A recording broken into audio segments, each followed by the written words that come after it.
Welcome to a Football Friday in the Doghouse, your SEC Media Days Afterglow edition. We are set to bring you some of the best stuff that we did this past week at SEC Media Days. We have done this every year for 18 years now, where we kind of summarize and pick some of the best stuff and play it back for you. Now, we won't get the phone lines open up today. We're not taking any calls today. I'm sorry. We won't be able to do that. We will take your text, though. If you want to text us, we are live. This isn't recorded.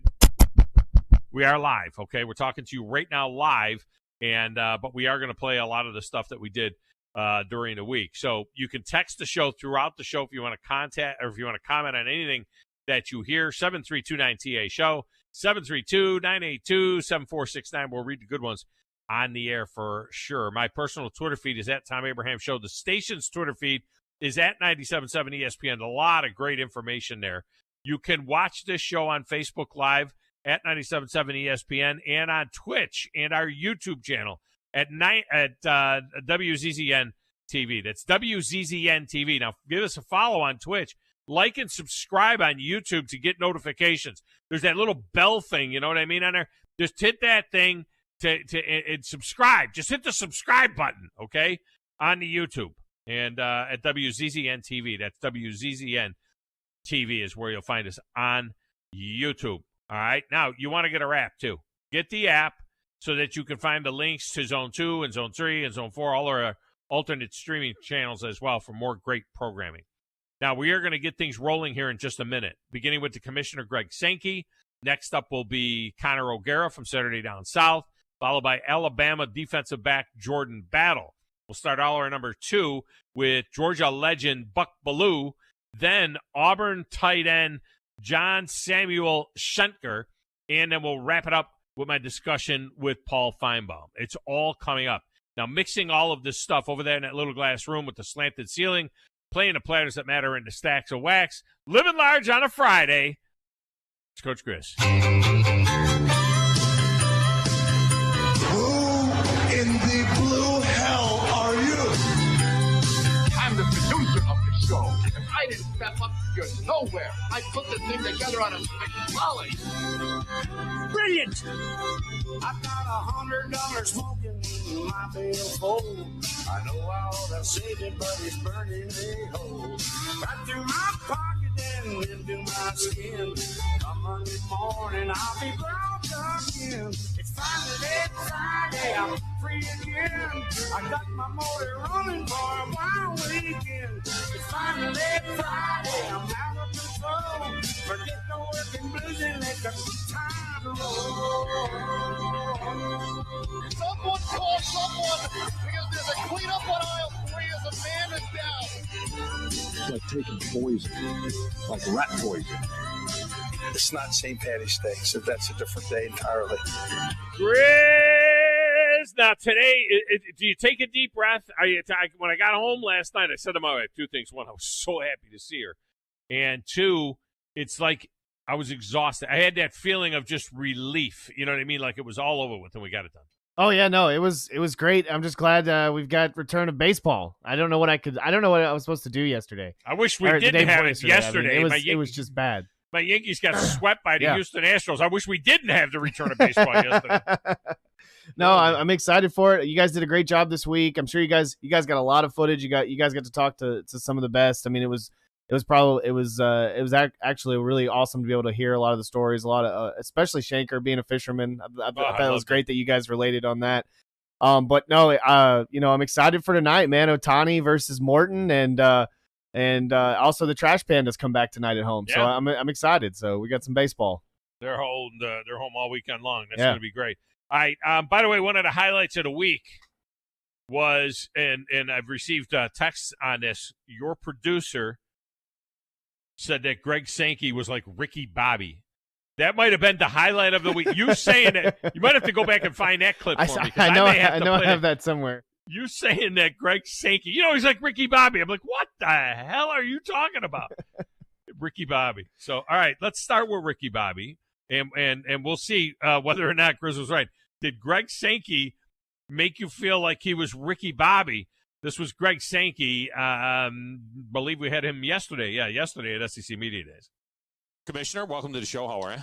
I'm well, thank you. It's good to be here. Thank you for being part of SEC Media Days yet again, this time in Atlanta. This time in Atlanta, very cool setting for us, and this is you got to be proud when you. I know you do all of these radio shows and everything else, but when you walk around here and you just hear the buzz and the noise and the constant conversation about this great super conference, as you called it on opening day, it's got to be something that makes you feel good. It is, and it is uncommon for conferences to move their football media days around, and repeatedly. And we've traditionally been in the Birmingham area and Hoover. We moved here in 20 in Nashville. The West, we've explored opportunities in that direction in the future. We want to make sure that it's an accessible event, but like here, you want some kind of local feel that just creates a unique aspect to what we do. And it's like in this building, you cannot escape college football. And what's pretty cool is you see pictures of people from like their playing days who are now speaking in our part of the country. And then there's Texas, Oklahoma, which we'll welcome in, I guess, 2025. You want to break the news now that we're going to Dallas in 2025? I mean, come on, let's be honest. We're not quite there, but we'll see. That's you broke a thought. Yeah, sure. I'm sure I'm the first one that thought of that. You mentioned Nashville possibility. Now, I was on in Nashville for 8 years, and there's the convention center and there's Opryland. Is one of those? Are they both in the mix, or is one of those that definitely won't be at the Opryland or at the convention center? No, we're looking more downtown. Okay. Probably not the convention center. Oh, really? Some of the new facilities, hotels, and living spaces and open spaces have been created. You look at what the NFL did down on Broadway. Yeah, we're not going to have opportunities. Yeah, okay, that's good. The baseball meetings were at Opryland a few years ago, and that's why I wondered about that. That place is massive as well. It is. The commissioner, you got to leave breadcrumb trail to find your way back to your room. You do. I mean, it's almost too big. Greg Tanke with us here. It was last year on this day, not this particular date, but it was the last day when word came out that Texas and Oklahoma would join the SEC, and that was kind of stunning. Pull the curtain back, though, for us a little bit on that, on two aspects. One, do these people, the SEC's not running around looking for members, right? Do these people reach out to you guys, to the SEC, and say, hey, we're interested?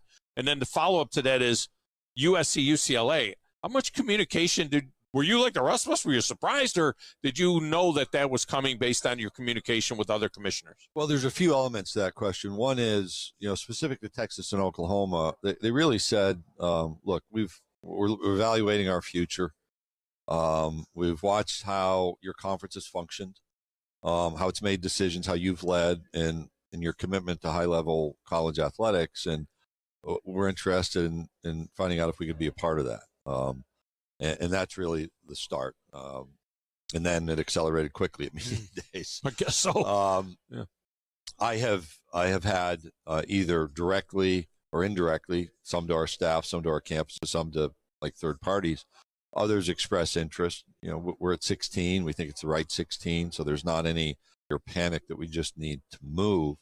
On the last part, the USC UCLA news when it happened, that was breaking news to me as well. We had just conversations looking as we think strategically about what could happen out there in the world, and never predicting that things would, but you play the hypothetical what if game from time to time. And the fact that it happened wasn't like a total shock to me, because you keep your ear to the ground a little bit. But certainly the timing, and then when it did happen, that was breaking news on the bottom of my SEC network scroll like everybody else. I love what you said about the growth of the SEC into contiguous states. With Texas and Oklahoma, it kind of continues in the footprint, and restoring rivalries. You mentioned restoring rivalries, which is phenomenal. There are other contiguous states, obviously, around. The SEC doesn't need to go coast to coast. I look at the Big Ten, it's 2,300 miles from Newark to Los Angeles, but the SEC doesn't need to do that, whether you want to expand or not, it seems like. And it seems like you're still beholden to a little bit of a regional feel. Well, if we added contiguous states, that could be from New Mexico to North Carolina, Illinois, Indiana. I mean, it's a wide footprint. Yeah. And so I really start from cultural fit, philosophical support, or philosophical consistency and support of athletics programs. And there's also economics involved, right? And there's marketplace issues involved. in that decision. We don't feel just the sense of urgency to go to a number, and I think that's wise. We are going to watch what happens, and we're not going to be inactive in thinking about what happens. But we're not out recruiting. To one of your earlier questions, we haven't been out recruiting, and really what I talked about in 2015 when I was hired was we want to operate with a level of excellence, and hopefully that's been reflected here this week. And if you operate consistently with a level of excellence in your day-to-day work and as an organization, you then have the ability to attract people because excellence is attractive. People want to be a part of something special, and that's really our attitude on our approach. We're not out on the recruiting trail. We're not making phone calls. We may receive them, but I think that's a compliment to who we are and what we do. You used another great word. You said nimble. I like that word, nimble, which does keep, it does kind of throw that out there that you understand growth. And this is a league. This isn't like the first time this has happened. We saw this going all the way back to when South Carolina and Arkansas came in and so on. So this is stuff that's happened before. Do you ever think back? Mike Slive was a great commissioner, and he did a tremendous job, and you have picked up and just continued that great legacy. Do you ever find yourself when you're sitting at Skinny Atlas Lake, which you spelled perfectly, and think about, I wonder what Mike would think about this. I wonder what Mike would do here. Does that ever cross your mind in terms of formulating how you're going to react? No, because there's a few layers there. One, have I thought about that? Yes. And I also have the advantage I can pick up the phone when I wonder that about Roy Kramer. Since he was the sixth commissioner before Mike, I'll pick up the phone and say, Roy, what do you think? But I have to make my own decisions. And so the circumstances have changed greatly, just greatly since I took over in 2015. And if you go back 21 years when Mike took over, we didn't have a network. We actually paid for parts of our TV production. As you look forward, we're transitioning away from CBS towards Disney, ABC, ESPN. We have digital media that's present. We have legalized sports gambling. We have name, image, and likeness. We have an accelerated decision-making timeline. We're going to 16 teams. It's just a very different circumstance. So, through COVID, I was like, I wonder how he would have handled this. But that didn't guide my decision-making because you had to deal with the reality that's in front of us at that point or at this point or moving forward. I want to clear one other thing up too, because I've said this ever since last SEC Media Days when the idea that we were going to see an expanded playoff and it was just basically going to be rubber stamped in September. Everybody thought that was going to happen.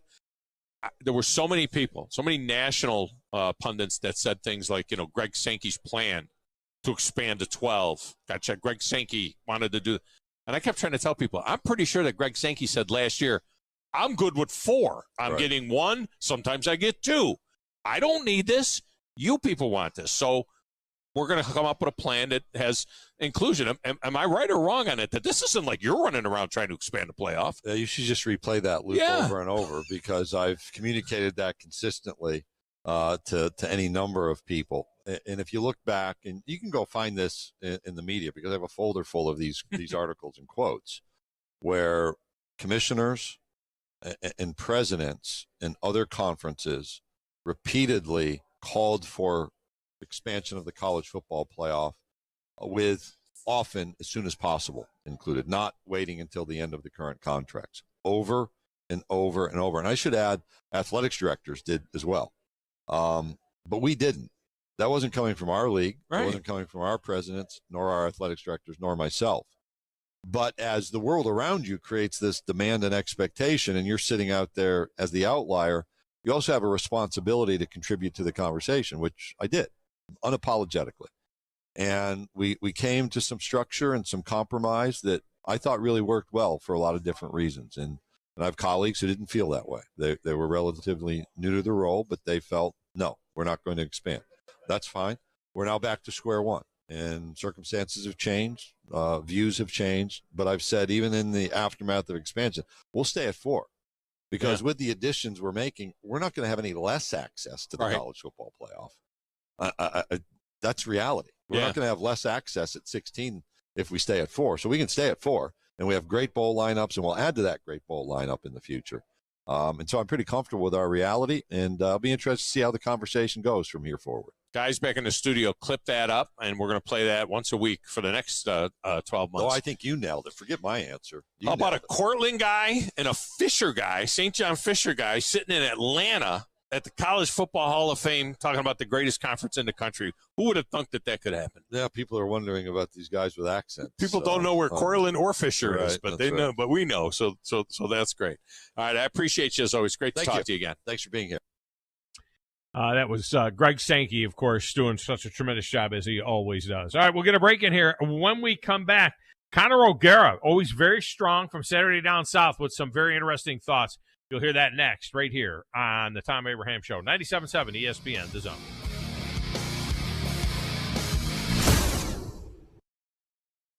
You're listening to the Thom Abraham Show on 97.7 ESPN, The Zone. This is Brent Musburger's VSiN Action Update on 97.7 ESPN, The Zone.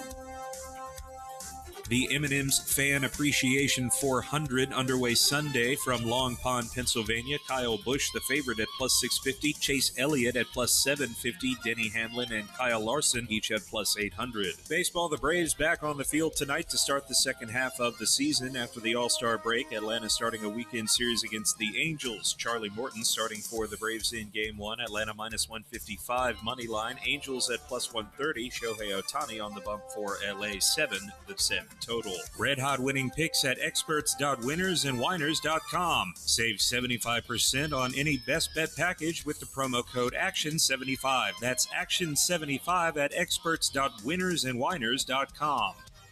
I'm Trey Westerberg, 97.7 ESPN, The Zone.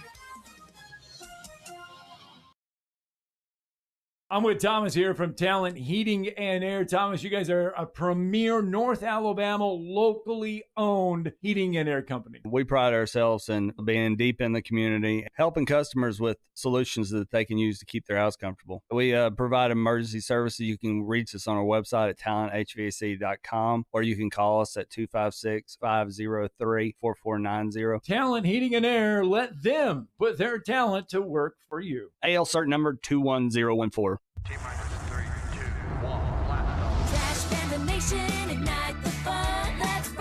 The Trash Pandas are back and better than ever. Single game tickets for the 2022 Trash Pandas season are on sale now. This season's promotions include all new giveaway items, specialty jerseys, holiday games, and fireworks all season long. Reserve your seat now while you still can at TrashPandasBaseball.com. Let's rock it.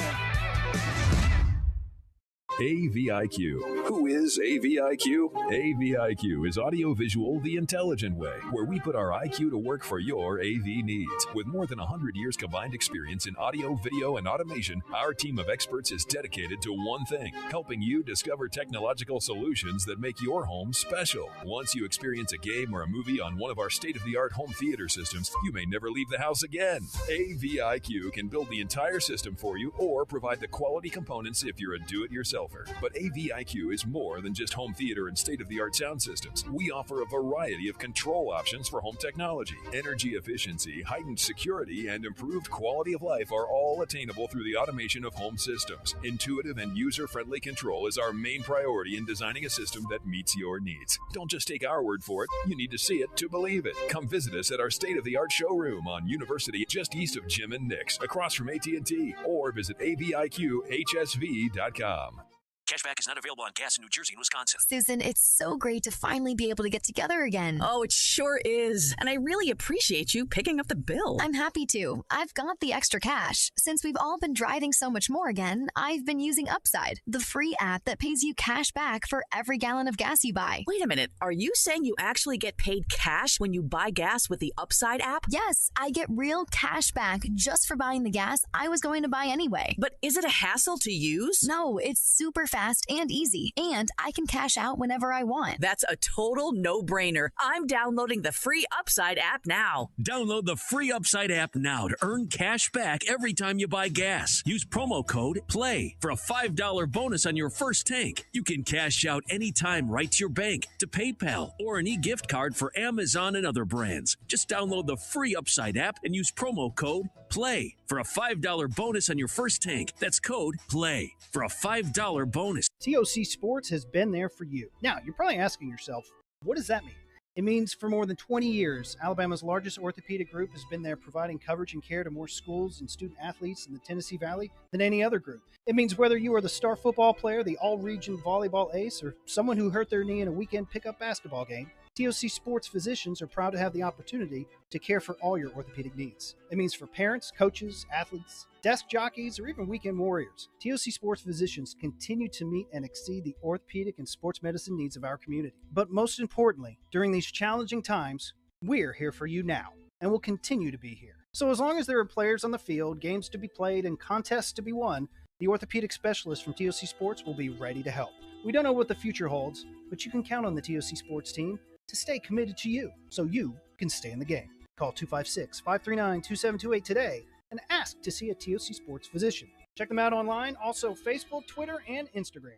Ann Adams with Berkshire Hathaway Rise Real Estate is the one name to know if you're buying or selling real estate. With years of local experience, Ann Adams offers buyers in-depth knowledge of the local housing market and will narrow available properties down to those you'll be interested in so you can save time when shopping for your new home. If you're ready to sell, Ann offers a seamless process using accurate pricing and expert negotiation skills to make sure you get a fair price for your home. Call Ann Adams today at 256-337-2625 or log on bhhsriserealestate.com. From the Fox 54 Weather Center, I'm Chief Meteorologist Jordan Dressman. A mostly to partly sunny sky this afternoon. Temperatures climbing into the mid and upper 90s. I think the one thing you're probably going to notice today is a lack of humidity across North Alabama, southern Middle Tennessee. Enjoy that while you can, because the humidity returns to the area with a vengeance as we head into the weekend. A mostly sunny sky for your Saturday. Temperatures hanging out in the mid and upper 90s. An isolated shower certainly can't be ruled out. A partly sunny sky for your Sunday. An isolated shower. Otherwise, temperatures hanging out the mid and upper 90s. I'm Chief Meteorologist Jordan Dressman on your home for ESPN Radio, 97.7 ESPN The Zone. Want to save some money? I can take money and I can make it into more money. Just check out our zone deals online at 977ESPN.com. We are 97.7 ESPN The Zone.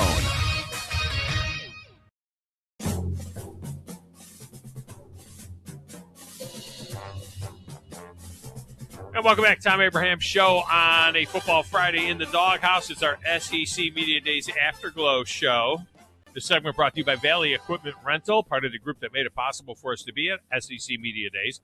Valley Equipment Rental with 2 locations to take care of you now.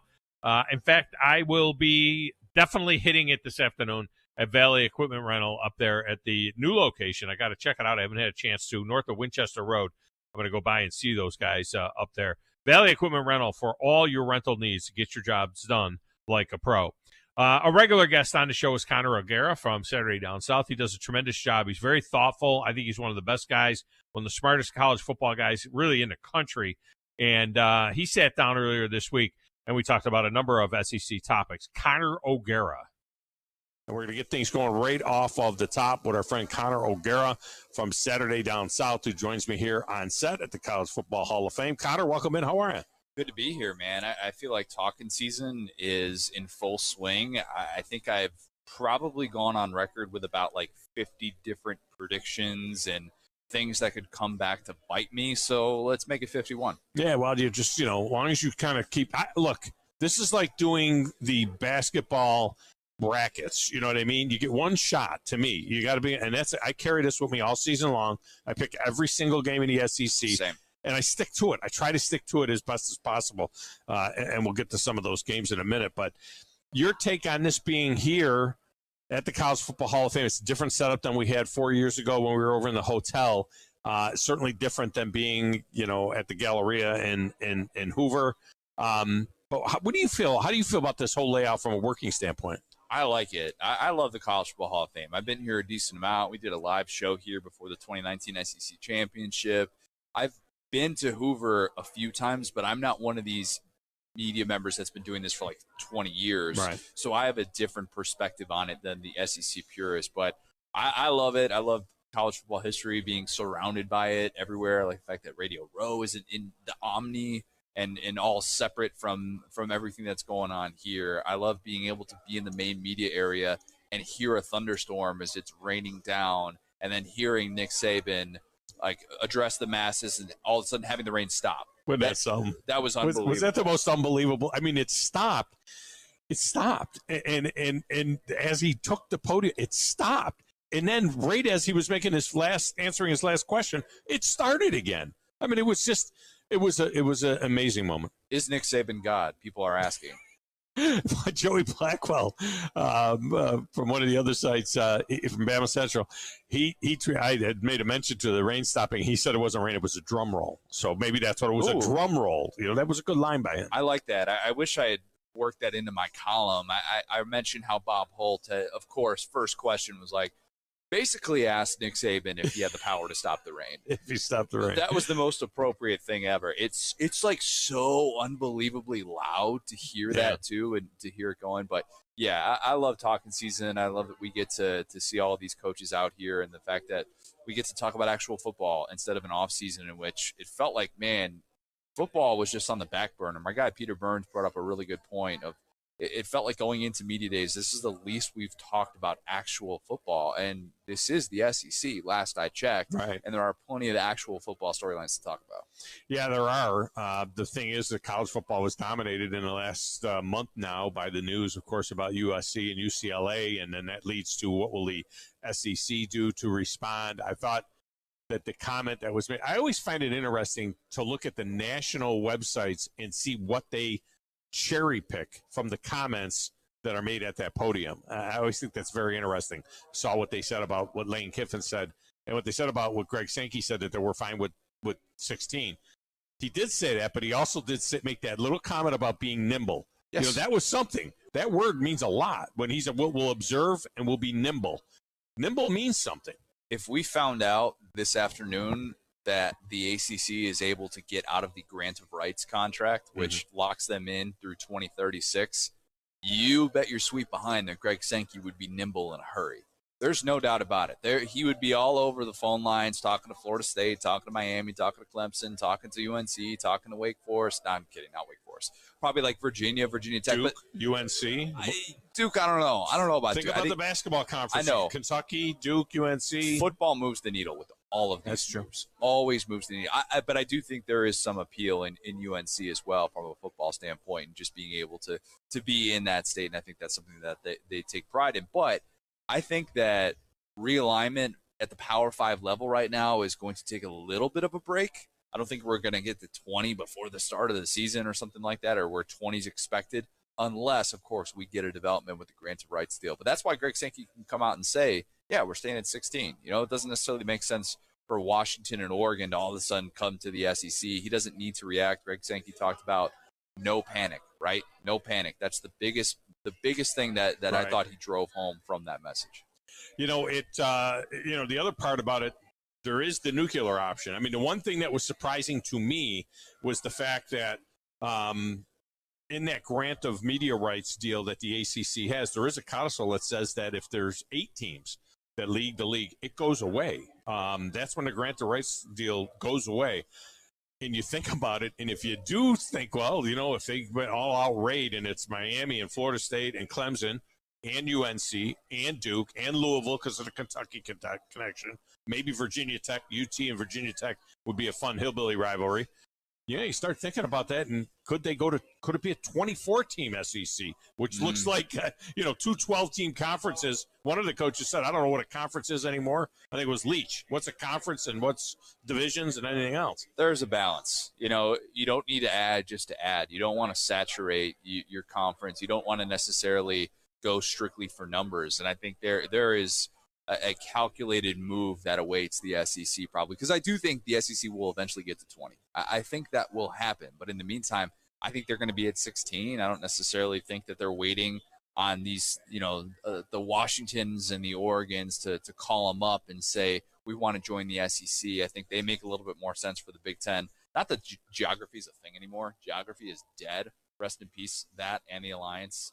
Not exactly in great shape, but yeah, I think that we're not going to see anything in the very near future with the SEC. But the SEC does have some geography. With the moves they've made so far, the SEC does have geography in its favor in as much as that. And I thought Sankey, again, a great comment when he talked about why Oklahoma and Texas to the SEC trumps USC and UCLA to the Big Ten. It's contiguous states, restoring rivalries. And if you do go in and pick up another team out of Florida or two, or you do go to South Carolina, the SEC has a number of options that are still within the footprint. If that's right, I hope it never becomes a national conference.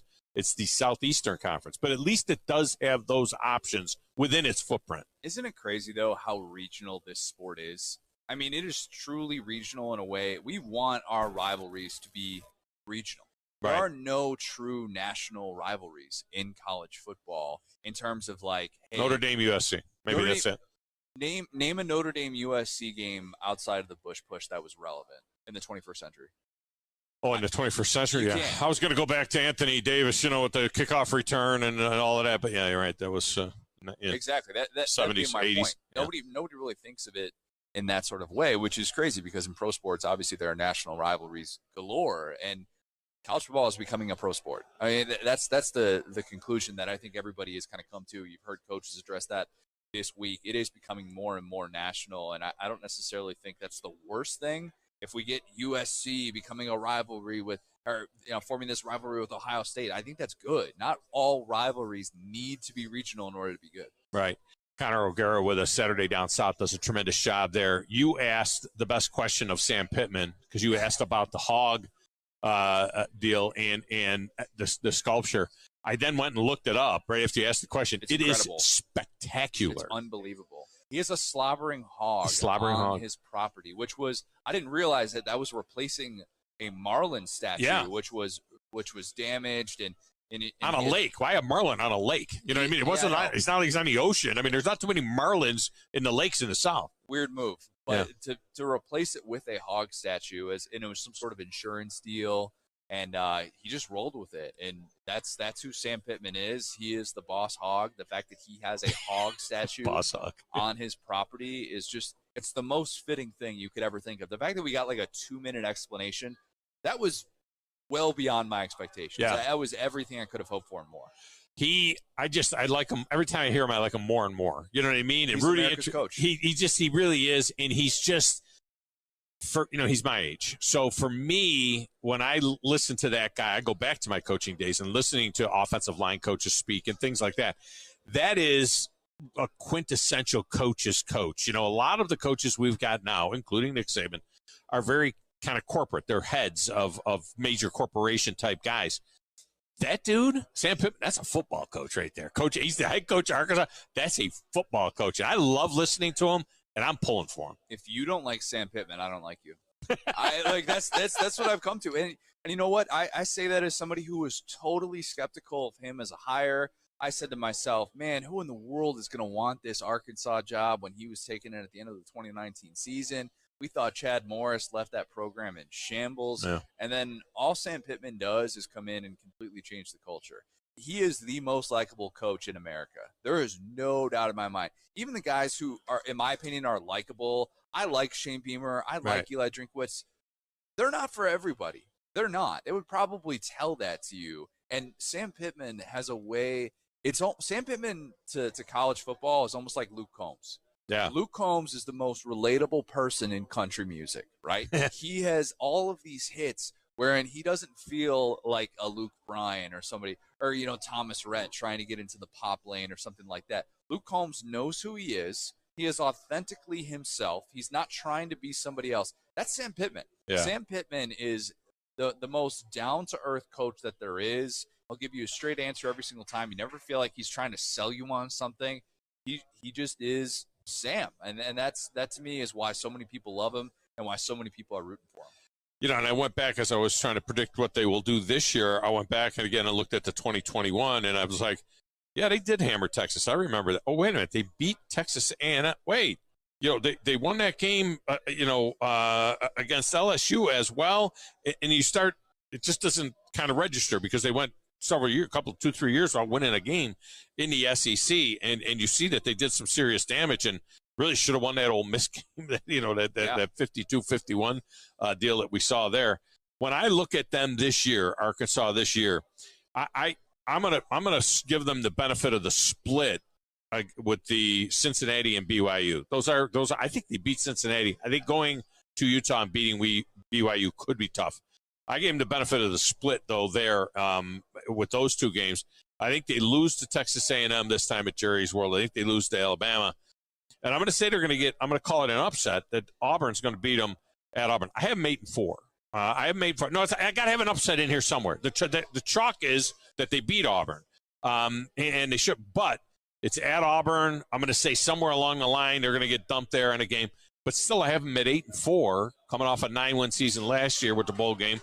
What are you thinking about Arkansas? I have them finishing second in the West. Wow, second in the West, ahead of Texas A&M. Ahead of A&M. Yeah. I think getting over that hump last year was huge. Beating them for the first time in a decade. I think A&M's the most overrated team in college football coming into this year. The fact that we had the development this morning, Anaya Smith, somebody who was supposed to be at SEC Media Days tomorrow, arrested on DWI charges. Houston Chronicle reported that. And I think that A&M is a team that does not have this margin for error that everybody perceives. They lost so much talent in the front seven. They have a new defensive coordinator in DJ Durkin replacing Mike Elko, who is one of the best defensive minds in college football.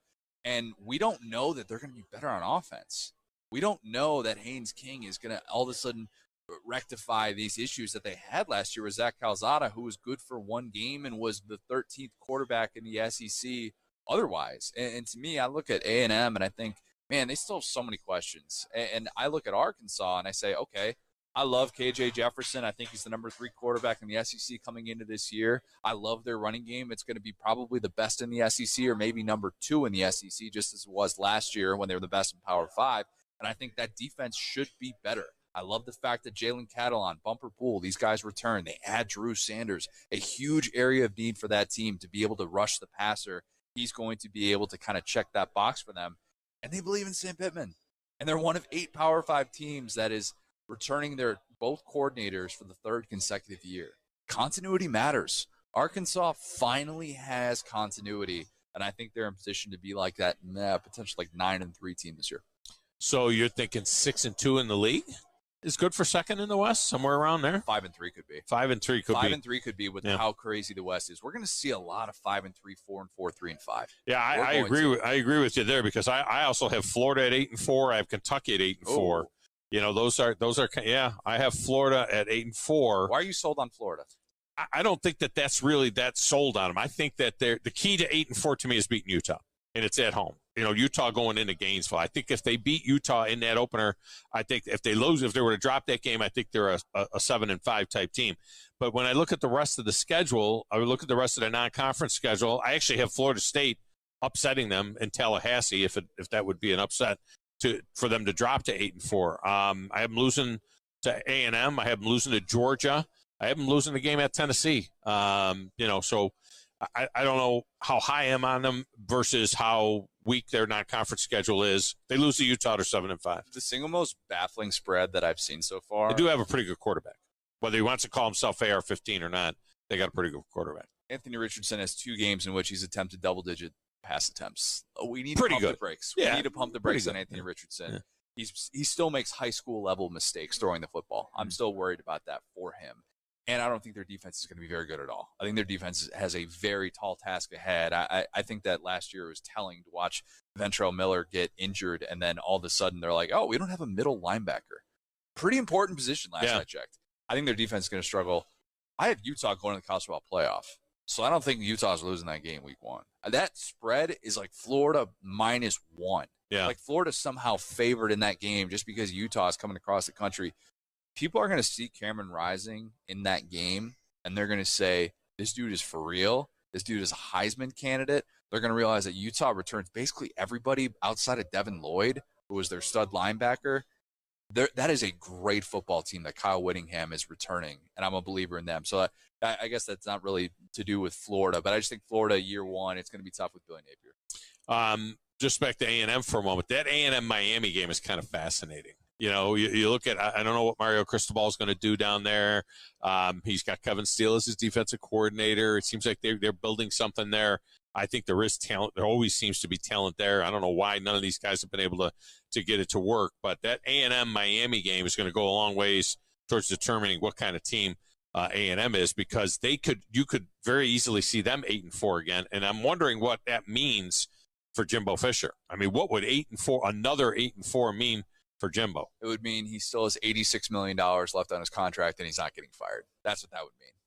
I'll tell you what, I wrote out the numbers for Jimbo Fisher's contract just because I wanted to. But that's a real number? He'd have $86 million left on that deal? Yes. He Wow. just signed I thought you were just using a superlative number. That's the real number, That's 86. the real number. Jimbo Fisher's not going anywhere. No, he's not. He's not. And if he has a bad season in 2023, when they have that championship window, 2023, 2024, that's the championship window for A&M. That's the chance when Jimbo Fisher is going to be able to make good on that fake plaque that he was presented with saying future national champion, which was an absolute joke. But the fact that they have this contract hanging over Jimbo Fisher, he's not on any hot seat. There's no doubt about it. The better question, it's a different question, is will Jimbo Fisher still be considered one of the top 5 to 10 coaches in college football? If you actually go back and compare him to Mark Stoops since 2017, buddy, it'll Go back and compare him to Kevin Sumlin. His numbers are Sumlin was as good as he is in his first 4 years there. Yeah, there are, and those are the issues. And if you don't make good on that talent, signing this historically good recruiting class in 2022, then obviously that's going to be an issue going forward. Yeah, there's no doubt about it. And of course, tomorrow he's going to have a lot more to talk about with the Aeneas Smith thing. So, we'll see how all of that works out. Connor O'Gara has been our guest. Connor, I appreciate you so much. Great stuff as always. Thank you for your help on the show throughout the season, and we'll look forward to talking again. Absolutely, man. Appreciate it. All right, thank you. Connor O'Gara. Always solid. Always solid with Connor O'Gara. Hits it right on the head. Jimbo's got a lot of money left on that deal. We're going to get a break in here. When we come back, Jordan Battle, the outstanding defensive back for the Alabama Crimson Tide, was on set. You'll hear that next right here on 97.7 ESPN, The Zone.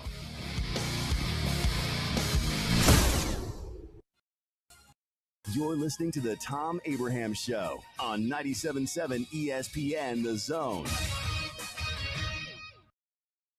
What's better than Valley Equipment Rental? 2 Valley Equipment Rentals, and that's just what we have now. The original on the South Memorial Parkway between Drake and Airport Road, and their second location on North Memorial Parkway just north of Winchester Road. Valley Equipment is locally owned and has more skid steers, excavators, and lifts than anyone in the area, plus all the small tools that you need to get the job done like a pro. And if you are a pro, you need to check out the new North location now because Valley Equipment has what you need. Learn more at valleyequipmentrents.com. I'm attorney Gary Lackey. You'll hear people say we're like a family, but here at the Lackey Law Firm, that's really true, not just a saying. I'm Justin Lackey. With my father and my sister, we have a special connection to each other. I'm Jennifer Lackey. At the Lackey Law Firm, when we take on your case, you become part of our family. You really do. And we'll always do whatever it takes to get everything you deserve. If you're injured, you worry about getting well, not about paperwork or insurance companies or figuring out how to get to your lawyer's office. I'll come to you. We worry about your case so you don't have to. When you've been injured, we know that your case is probably the biggest thing going on in your life. More important than almost anything else. And it's important to us, too, for one simple reason. Family takes care of each other, and at the Lackey Law Firm, we'll take care of you. The Lackey Law Firm. The Lackey Law Family. 1-800-4-RIGHTS. Your representation is made that the quality of the legal services to be performed is greater than the quality of legal services performed by other lawyers. Finding great candidates to hire can be like, trying to find a needle in a haystack, but not with ZipRecruiter. Its powerful technology actively finds and invites qualified candidates to apply to your job. So while other companies might deliver a lot of hay, ZipRecruiter finds you the needle in the haystack. See why 4 out of 5 employers who post a job on ZipRecruiter get a quality candidate within the first day. Try ZipRecruiter for free at ZipRecruiter.com/free. That's ZipRecruiter.com/free. In 1982, Bob Baumhauer introduced Alabama to the Buffalo Wild Wing, and quite frankly, we've never been the same. Back then, it was Wings and Things in Tuscaloosa, but now, 40 years later, after 4 name changes, Baumhauer's Victory Grill is the #1 sports-themed restaurant in the state. Bob's Alabama Hot Chicken is something that has to be tried to believe, plus the new Bam Bam Chicken and the Louisiana-style Go Fish, a whitefish over rice topped with shrimp etouffee. And Baumhauer's is fighting inflation with some new affordable favorites. Visit Baumhauer's on the South Parkway today.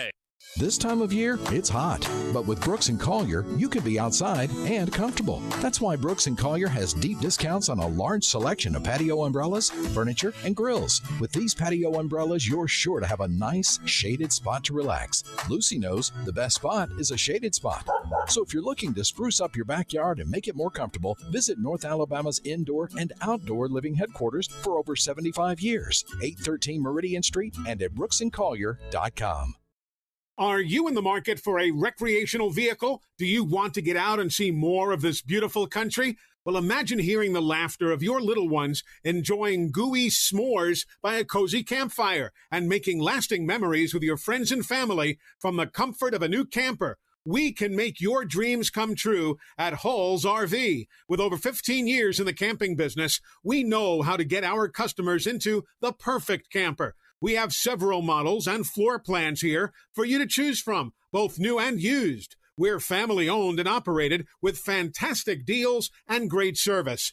Everyone wants to work with people they can trust, so come on down to Hall's RV and get the deal of a lifetime. We'll treat you right and get you on the road in the camper of your dreams. Visit us on Highway 431 in Albertville. Hall's RVs, where we sell fun. Or see us on the web at www.hallsrvsales.com. From the Fox 54 Weather Center, I'm Chief Meteorologist Jordan Dressman. A mostly to partly sunny sky this afternoon. Temperatures climbing into the mid and upper 90s. I think the one thing you're probably going to notice today is a lack of humidity across North Alabama, southern Middle Tennessee. Enjoy that while you can, because the humidity returns to the area with a vengeance as we head into the weekend. A mostly sunny sky for your Saturday. Temperatures hanging out in the mid and upper 90s. An isolated shower certainly can't be ruled out. A partly sunny sky for your Sunday. An isolated shower. Otherwise, temperatures hanging out the mid and upper 90s. I'm Chief Meteorologist Jordan Dressman on your home for ESPN Radio, 97.7 ESPN The Zone. As the Atlanta Braves battle for another postseason run. Throw comes in, and it got him! Oh, my goodness, what a throw! It's also the start of football season. We've got you covered right here on 97.7 ESPN The Zone.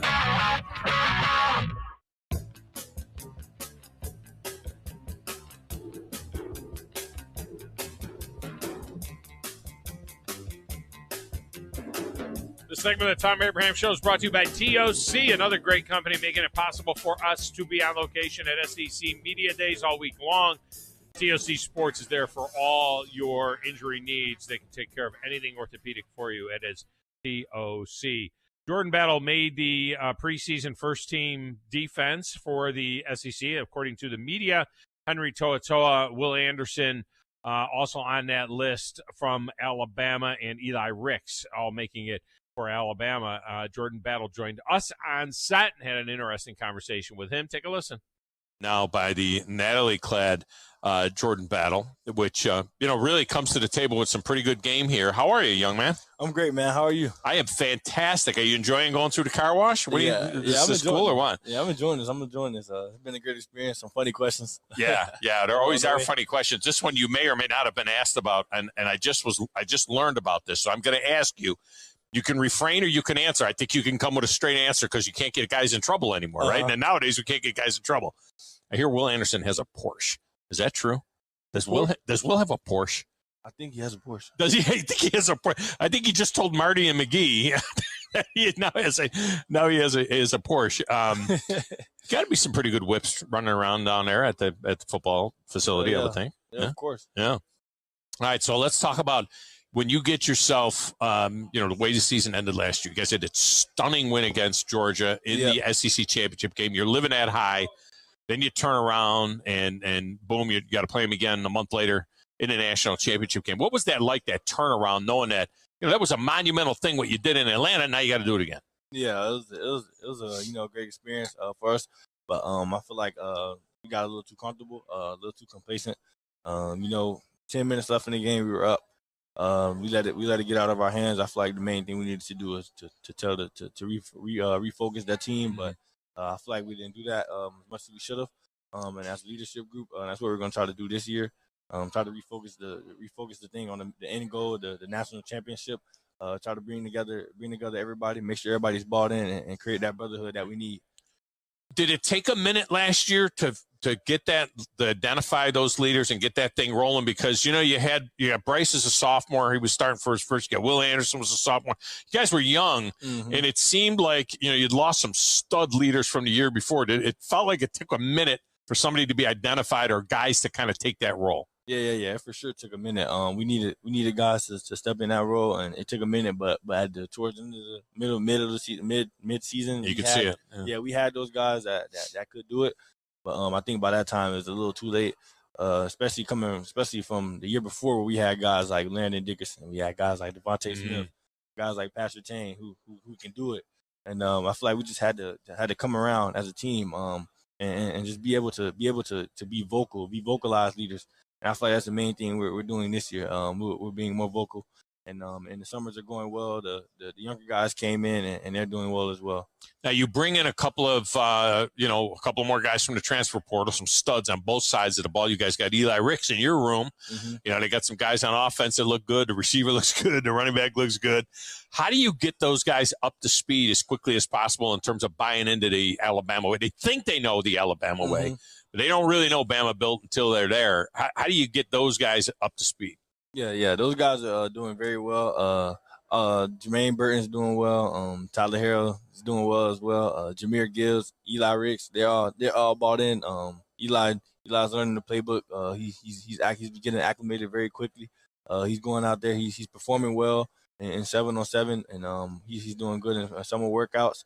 And Jameer Gibbs has also been doing very well. He's my locker mate. He's right next to me. Oh, really? Yeah. So we talk a lot. So they don't bounce you. You guys aren't all defense and then all offense at the other end of the room. They let you guys. It's a good. That's mixture. cool. Yeah, it's a good mixture for sure. I'm right next to Jameer Gibbs. We talk almost every day. We have classes together. So me and him have a great relationship. Right. I'm gonna have to try to talk to get more acclimated with Tyler Harrell and with Jermaine Burton as well. Been trying to talk to them as well. Me and Tyler Harrell can probably get out, go get some food. Jermaine Burton, just talk to them, help them understand what it takes to be at Alabama, what the standard is, and I know Jermaine Burton coming from a great program as well, so he probably already has it a little bit. But Tyler Harrell, we have to get him acclimated because he's coming from outside of the conference. He's coming to the SEC, and just letting him know what the SEC is about and what it takes to be a winner.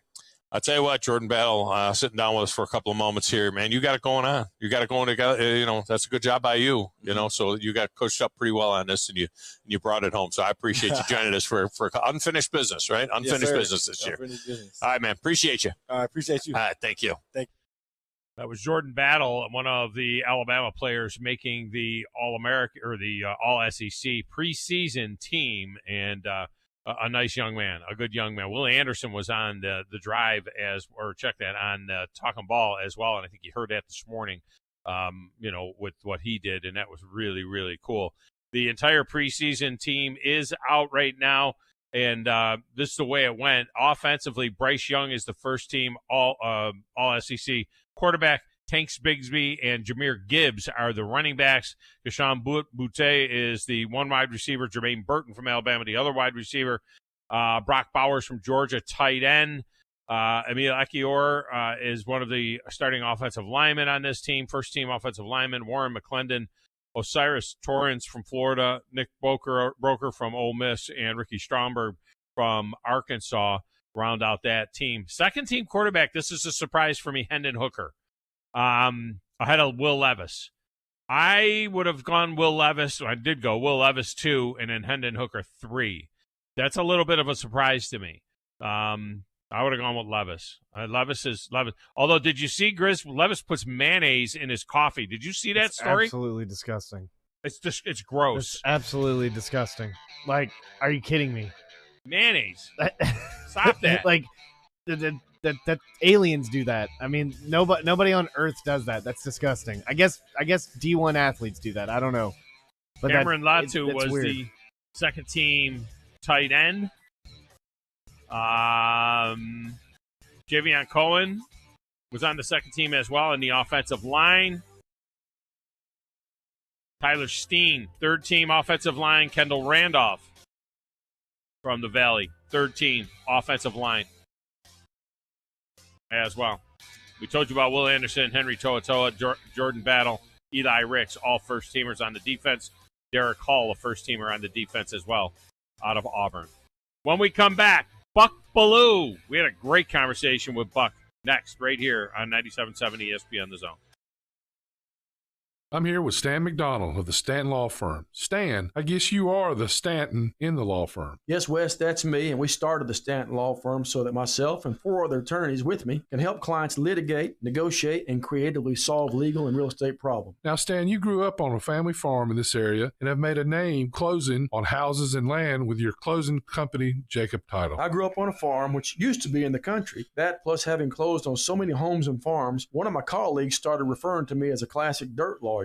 Now, I didn't know how to take that at first, that tag, but I realized that's exactly what I do and what I am. Dan, I know the attorneys at Stanton Law Firm are regular listeners, and we plan to have you on periodically. You and I have seen have impacted this community. Stay tuned, and you may hear about friends like Steve Booker, Clarence Johnson, Thomas Boyd, and even a few of those offensive line hogs like Hoss Johnson, and maybe you remember some other of those guys too. I remember Clarence Johnson. He beat us one year. He was unbelievable. No representation is made that the quality of legal services to be performed is greater than the quality of legal services performed by other lawyers. WZZN, Union Grove, Huntsville, Alabama. 97.7 ESPN, The Zone. This is SportsCenter. I'm Christine Lisi. Don't read too much into the Yankees losing the regular season series to the Astros and not looking great in the process. That was the gist from manager Aaron Boone after his New York team started out the second half of the baseball season losing a doubleheader in Houston. Yankees lost the season series 5-2 with their only leads throughout coming on walk-offs. Also hit just $151 in those 7 games. Boone said, though, it's not going to matter unless it's October. Added if the Yankees come back to Houston in October, they're going to show up and they're going to expect to win. New York's lead on Houston is 2.5 games to the top spot in the AL. Rookie Julio Rodriguez and the Mariners put an impressive streak on the line when they host the Astros tonight. Seattle's won 14 straight with Rodriguez helping lead the way. NHL, the Sharks set to hire former Rangers coach David Quinn as their new head coach. From the Alabama Crimson Tide to the Atlanta Braves, we are 97.7 ESPN The Zone. You need to be more like a dog. Like what you guys are doing. You've got your fingertip on the pulse of your listeners. You guys know what they're talking about. Be a dog. God bless the show. You are the Messiah. We need more dogs. This is the best show on radio. The Big Dog. I see you, dog. So settle in and get your bark on. That's my dog. Now live. Here he is, the Big Dog. Let's go, baby! Thom Abraham. How you doing? How you doing? How you doing? How you doing? How you doing? How you doing? How you doing? Look, I don't speak Spanish. I don't know how to say this, so I'm going to choose my words very carefully. I think you're a psycho.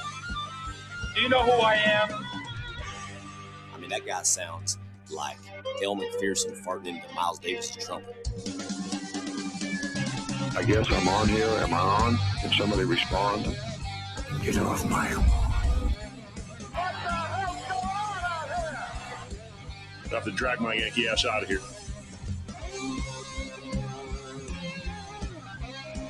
Welcome in for hour number 2 on a Football Friday SEC Media Day Afterglow show, and kind of reviewing the week that was SEC Media Days. And, all the NFL camps open over the weekend and into next week, so then that becomes a topic. We'll be taking a tour around the camps of the teams that we care about most here in the Tennessee Valley. And, of course, baseball fires back up, and we'll see what happens there. The trade deadline looming as well. There's some goofy talk about a possibility that Shohei Ohtani could be traded to the Atlanta Braves. Wouldn't that be something? We'll see if they actually do try to move him when the trade deadline comes. Also, one other note, the media voting as far as the SEC order of finish goes from SEC Media Days, Alabama got 158. I mean, think about this. 158 first-place votes to win the SEC championship. Second was Georgia with 18. 158 people voted Alabama the SEC champion, and 18 voted Georgia the SEC champion. And I have never seen it in my 18 years. I've never seen it more lopsided in terms of who's going to win the East and the West. Georgia got like 172 votes to win the East, and there were like 2 or 3 votes for other people. Somebody voted for Vanderbilt to win the East and to win the SEC championship. Vanderbilt. Yes, I love it. Vanderbilt. It's just weird every single year that we feel like Nick Saban is getting worse, or Alabama's coming to an end. Slipping. They just end up getting slipping. They just end up getting the greatest team ever created. Yeah, well, we'll in see. college football. It's always it's always that's it. Like every like a rebuilding year, basically. Yeah. All of a sudden, the next year, this team is apparently amazing. I think last year was a rebuilding year. All they did was go to the national championship game. Anyway, Alabama had 178 votes to win the West, and there was a couple of, I think Texas A&M got 3, Ole Miss got 1, and that was it. I've never seen it that lopsided. It's Alabama and Georgia, and everything that's going on this upcoming SEC season is a preamble to the Alabama-Georgia SEC championship game. I just said national championship game. The SEC national championship game. In Atlanta. Everything builds towards that.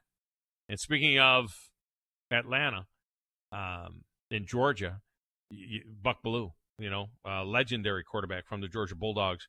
And we discussed a number of things, including his new book. Buck Bellew, take a listen. Buck Bellew coming up to the set now to join us, and he's here. Buck Bellew and Stetson Bennett. 2 guys that have won national championships now as quarterbacks for the Georgia Bulldogs, and Buck joins us now, tanned, rested, and ready. We're losing our summer tan, though, having to be inside this building for 4 straight days. You know what I'm saying? Yes, some would call it a golfer's tan. It's a golfer's tan. It is a golfer's tan. But farmer's tan, they called it in South Georgia growing up. You haven't been playing in the afternoon, though, right? I mean, have you been slipping out and trying to? I mean, it's brutal out there.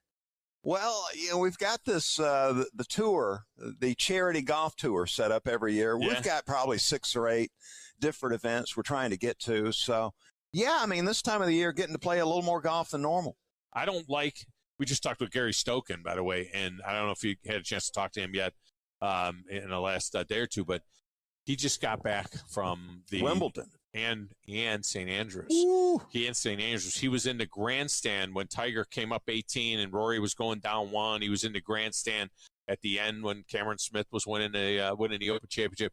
I don't know if you've ever been. That's bucket list for me. It's on my. I played college golf, so it's bucket list for me is to at some particular point in time get over to St. Andrews. It just looks so cool. Yeah, I'd love to do that too, but I want to plan it like they had it this year, where there's no wind. Yes. No wind. None of that 40-mile-an-hour stuff. 71 degrees and no wind. And it's funny because I always get texts from folks that are not golfers, if you will, or golf historians. And they look at it and they say, it looks like garbage. It looks like my Muni. I mean, why would I want to play on a burned out garbage Muni putting from 40 yards off the green and all that stuff? And I'm like, yeah, I wouldn't want to do it all the time, but I love Lush, but I would like to do it once. I'd like to go do it. Yes, on the bucket list, man. I got to do that. Yeah, it would be good to do. Was writing a book on your bucket list? Have you written other books other than Inside the Hedges? No, I've got some others in mind, though. I wasn't going to do the one and done thing. Come on now, Tom. We can do like Inside the Studio next, right? Well, there is a radio book in there somewhere. There should be a radio book. We could definitely do somewhere. that. There's a baseball book, minor league baseball. There are a ton of good stories there I can pass along doing that. And, we'll see. I'm thinking maybe a tailgate recipe book. Wow, that's a great idea. Now, were you approached about Inside the Hedges, or is this something you've had in your mind for years to say, I want to write a book about the history of Georgia football? Yeah, as a student athlete, I can't say I was really into math and science. Right. But I really enjoyed the literature, the writing, that kind of thing. And so, there was a little bit of me, even way back in college, I was thinking maybe at some point be a sports writer. Yeah, really? I've done I a little thought of the that. same thing. Yeah, a little column once a week for the Savannah Morning News back in the day. And this is a project that really started when I was at Georgia. I had a daily planner. Dad was a salesman, and he gave me a daily planner that he kept every single day. Take it to Georgia, son. And, there were days I'd come back at the end of the day and jot down some notes, not knowing what I would do with them. Yeah. But there was a little bit of me, even way back 42 years ago, thinking, might be able to write a book at some point in time. When I talk about things, Buck Belua this year, when I talk about things in sports, in history in sports, I always refer to it the big dog era. I was born in 1960. So to me, it's the big dog era. Like they have the young people, it's the ESPN era. They don't think anything existed before 1980 because there was like, if I didn't see it on ESPN, it didn't happen. So for me, it's the big dog era, 1960. Is this book cover the Buck Belua era since 1980, or is this a book about the history of Georgia going back? Fran Tarkenton mentioned in the book. I mean, where do we go with this book? Yeah, it's the quarterback's journey to the 1980 national championship is what it is. Okay. And so part of the motivation for me, and I've been asked so many times, Tom, through the years about Valdosta High School, winningest high school football program in the country. Yeah.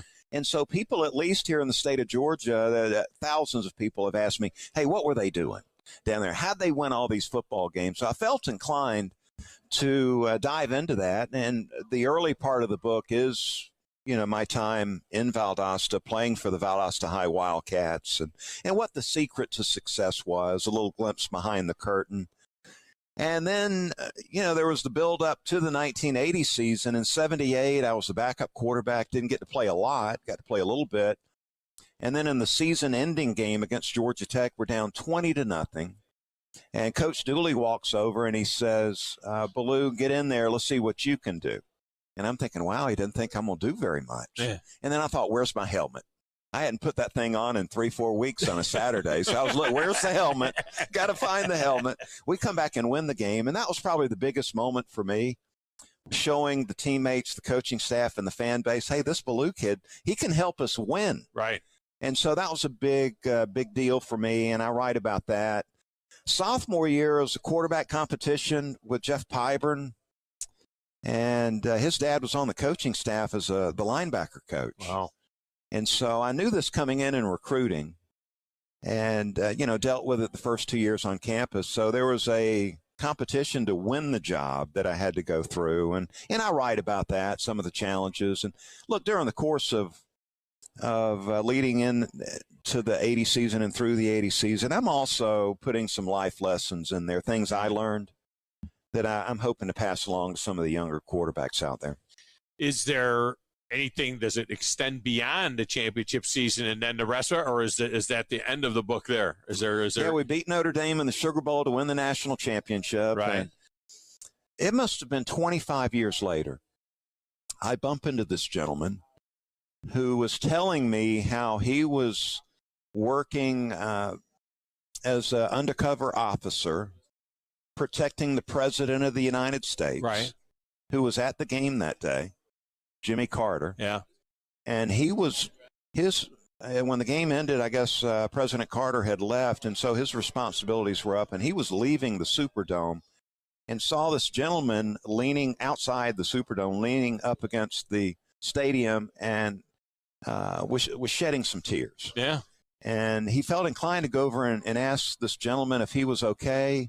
And so he did. Well, it turns out it's my father. Oh, my gosh, really? Who was just emotional. He had grown up in Macon, Georgia. His team was the Georgia Bulldogs, and he had become emotional there that his son was now part of a national championship team at Georgia. And he passed along the story to me, and Dad had passed away about 10 years ago. So that's the way the book ends. Yeah. Wow. That is so cool. Buck Belue with us here talking about his book, Inside the Hedges. I got to get that and read it. InsideTheHedges.com. InsideTheHedges.com. Now, let's refine it. InsideTheHedges.com. And this is, look, Georgia fans going to be all over this. Georgia fans are going to love this. But to me, this is if you're an SEC fan, if you're a college football history fan, this was a moment in time because, oh, by the way, you had a dude behind you wearing number 34 and it didn't suck. I mean, this was Herschel Walker. I mean, my God, it was a Herschel Walker. We had never seen anything. What the great Larry Munson once said, oh, my God, that freshman. I remember that should be Herschel's, whatever his campaign thing is, when he's running for Senate. It's, my God, that freshman. And then, of course, he leaves early to USFL. I mean, so there's so much history around Herschel, the big trade, Dallas, but you're right in the center of that whole thing as you guys win that national championship. So I think anybody that's a historian of college football, that was a seminal moment, and it was Notre Dame in the Sugar Bowl that you beat. So it's all of those things seem to come into play. Not just for Georgia. I write about the recruiting part too, not only with me, but I even jumped in the car in Athens and drove down to Wrightsville to recruit Herschel, trying to get him to Athens. Really? Yeah, we're in the I formation. We need a running back that can carry the load, and didn't want to miss out on not getting him. So I made the trip down twice. Yeah. First time I go down, he's playing in a sub-region basketball tournament. And John Robinson from USC's in the stands. Joe Paterno's there from Penn State. Danny Ford from Clemson. I mean, this old gym looked like it was going to fall down. Yeah. Down in South Georgia. And all these big timers are in there. I didn't get a chance to speak to him that night, unfortunately. And I just drove on back to Athens. But I went back a couple of weeks later. And it was sort of the same scenario. But he came out back and we had a quick conversation. I said, look, I know we don't have a lot of time together. What can I answer? Yeah. Well, what are you wondering about? And he said, well, Coach Dooley told me I'd be able to run track. So can I trust him on that? And I said, well, Herschel, he told me I could play baseball, and I'm playing baseball. Yeah. So what's the next question? Yeah. And he reaches up, and he's got this little scraggly goatee that he grabs. And I said, you're going to have to shave that off. Coach Dooley's not going to go for that. And we laughed and shook hands and hugged and, went about our business. And fortunately, a few weeks later, he decided he was going to come play for the Bulldogs.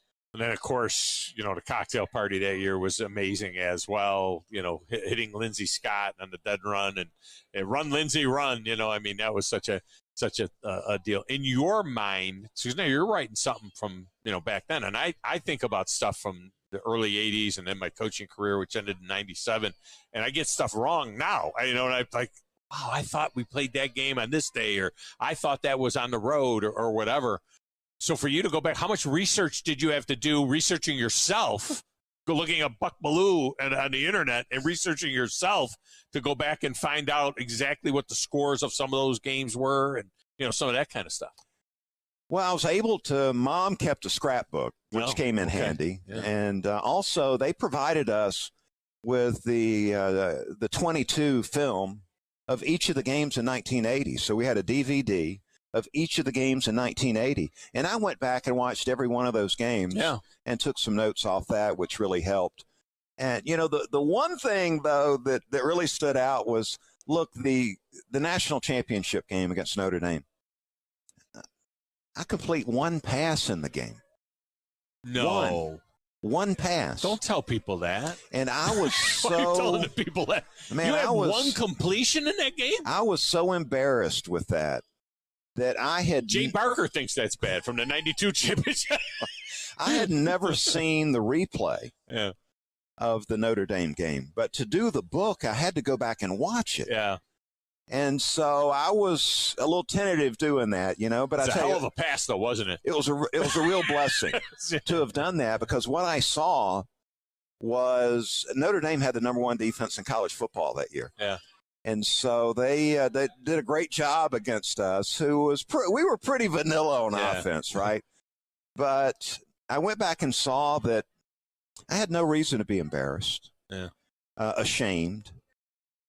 There were some things I did that helped the team win that night. I threw a couple of blocks for Herschel that sprung him loose. All right, we played a clean game offensively. We, I don't believe, had any penalties, noteworthy penalties. We got the plays called, got them off on time. Yeah, so there were some things I did to help the team win in spite of just completing that one pass. And the current game is so different, obviously, but there's a lot of similarities to what Stetson Bennett was able to do. And look, let's be honest. You and I talked at the beginning of last season. You were vocal.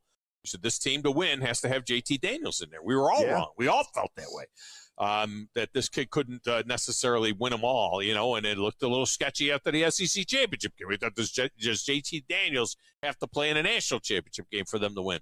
And he proved everybody wrong. But isn't that what Stetson Bennett does the best, is manage? He's smart. He gets them in and out of the huddle. He gets them lined up right, and he gets the right play called. I mean, those things there's a lot more to being a quarterback than just completing 70% of your passes. And in this day and age with the dink and dunk offenses and so on and so forth, that, they're going to have numbers, but being a clean quarterback like that is important. There's no doubt. There's no doubt. You got to be able to do that. If you're going to win and win big, you've got to be playing clean, providing some good leadership. You got to make plays when the team needs you to make plays. He did all those things. And I was wrong about Stetson and JT Daniels, and I admitted it on the air. I was wrong on that. I think Stetson, a much better leader of the team than JT Daniels ever was. I think it was that Cali thing. That's what had gotten away from him. And I don't want to throw shade at a 21-year-old kid. We have to remember these are kids. You know what I mean? They are kids. But I remember last year at SEC Media Days, to be honest with you. JT slunched way back in the chairs, head down. He really uncomfortable. Really uncomfortable. Cut off his interviews. Didn't even do the rest of Radio Row. They said he was frazzled a bit. And I said, I just told my audience, because I 11 years on the sideline. I raised 4 sons. I know what one looks like. And I said, that kid ain't leading no football team in the South to a national championship. I'm telling you, this kid doesn't. There's something. You know what one looks like, and that's not what it looks like here in the SEC. And you know what I found out later? This is the first time he ever wore a dress shirt with a tie. Yeah. He had never had a tie on. And I wish I could say that. It was strangling him. I wish I could say that. But he was totally uncomfortable in the moment. I had some patching up to do with Stetson during the course of the season, patching up our relationship a little bit because of that take of them needing JT Daniels. Well, you were never ugly about him. Well, you just said you just didn't feel like a 5'11" walk-on quarterback is going to lead the Georgia Bulldogs to a national championship. Get in line, because there's a lot of us that felt that way. Well, I was wrong, and I told him I was wrong, and I told the listening audience I was wrong. Yeah. He won me over in the college football playoffs. The Michigan Orange Bowl game really won me over. And I've been on board ever since. I'm a little upset now coming into this season. You've got like Tim Tebow came out with his top 5 SEC quarterbacks. Stetson's not one of them. Yeah. Jordan Rodgers came out with his top 5 SEC quarterbacks. Stetson Bennett's not one of them. I saw Pro Football Focus come out with their top quarterbacks in college football. They had him like 42nd in college football, 9th in the SEC, Tom. Yeah. So some of these outlets and people still don't get it. Look, he can make all the throws. He is hard to get a hand on as far as sacking and getting on the ground. I mean, there's something to be said for an undersized guy with these mammoth guys that are playing the game right now. Right. It's tough for them, but he can scramble. He can lead. He can make all the throws. He's going to have another big-time year this year. And I don't like to predict 12-0 because there's always a trip up. And, again, we're dealing with kids. And, Sally broke up with me last night, and the kid's mentally he's gone, and everything. Believe me, I coached him, I know. But they're double-digit favorites in every single game. I mean, there is nothing on this deal here that suggests to me they have their crossover with Auburn, but Auburn is down right now. So they always have that game. And, their other crossover is Mississippi State. That might be a tough one now, going in there with all those cowbells. Could be a little cowbell there. Could be. I'm looking for where the trip up is. I do think you have to play well to beat South Carolina on the road in Columbia. I don't think they are going to suck, but they're going to be a double-digit favorite there. If anybody is near them, it's a major upset. I go up to Kentucky, and they've got a veteran quarterback. And so you look for potential upsets. But they are going to be double-digit favorites all the way until they come back here in Atlanta for the SEC championship game. And to that note, let me just ask you this. When that night was over in December, that SEC championship game, how comfortable were you that they would win the rematch if it came to that? Did you think like, wow, it'll be just a continuation? Or did you think that was a whole freaky thing, and if they get another 4 quarters against Alabama, they can win that game? Well, I just felt like that, they only rushed 4 guys like 95% of the time in that SEC all day throwing the football. They threw it about 50 times, and we never touched him. And so I thought that, there's something crazy about that game plan for Georgia. Rush 4 guys. Now, you got 5 offensive linemen. Young. And everything else has Alabama just a little notch above Georgia? Are they making a mistake? To have Bama 1 or 2 and Georgia 3 or 4, 5. I saw one would have met 5, which is nuts. But do you think people are making a mistake if you're rating those 2 teams right now? No, we'll see them here in Atlanta. Rematch, another showdown. And you mentioned the Georgia schedule. I think this is the way it's got to play out for Georgia. Is the offense, Kirby's got to turn this offense loose. You got Stetson Bennett, 6-year senior, knows the offense like the back of his hand. He's got 8 to 12 weapons he can spread the ball around to, a really solid offensive line, and I think a couple of dynamic running backs you're going to see develop this year too. So offensively, they need to lead the way until this defense can get some experience and some reps and some chemistry, trying to replace all these guys that have moved on to the NFL.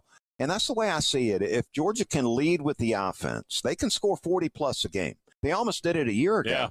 Let this offense lead the way until this defense can settle in. They've got talent, but it's young and inexperienced. Maybe by the time the 1st of December rolls around, they've got a team that can compete with Alabama. Well, they can compete with Alabama, but the defense, what Kirby is doing defensively reminds me a lot now of the long stretch that Nick Saban has had, where defensively they lose guys every year, but they're reloading. There's no way that it might not be what they were. They were so dominant up front last year, but they're going to be fine. I mean, their coaching staff over there, Tom, my goodness. Staff. I mean, you got Kirby Smart. He's got his hand on the defense. Glenn Schumann has been the right hand of Dan Lanning over the last 3-4 years, so he takes over as co-defensive coordinator. And you got Will Muschamp on the staff, too, now as the co-defensive coordinator. Tell me another defensive staff in the country that can match up to what Kirby has on that defensive side of the ball. They got young talent, got a coaching staff that can coach them up. I think at the end of the year, you're going to see this defense playing some good football.